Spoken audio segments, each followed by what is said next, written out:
Tumemaliza mazoezi ya mwisho hapa mjini Rabat kwa ajili ya mechi yetu ya mwisho ya finali Senegal. Kikosi kiko vizuri sana. Tumejipanga technically, psychology ya wachezaji iko vizuri, fiziki ya wachezaji iko vizuri.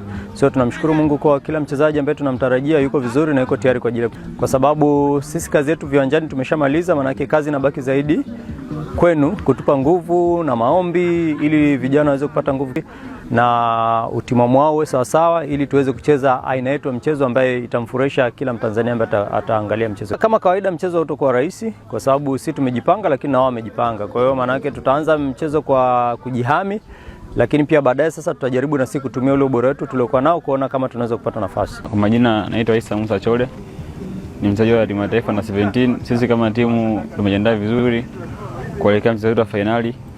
Tunaelewa ni mechi ngumu, hamna finali ambayo ni nyepesi. Kwa hiyo kwa maelekezo ambayo tumepata na walimu wetu, inshallah mechi hiyo nitegemee vitu vingi kutoka kwetu sisi hapa kama timu. Tunapocheza timu yetu kwa ujumla na morali yetu pia.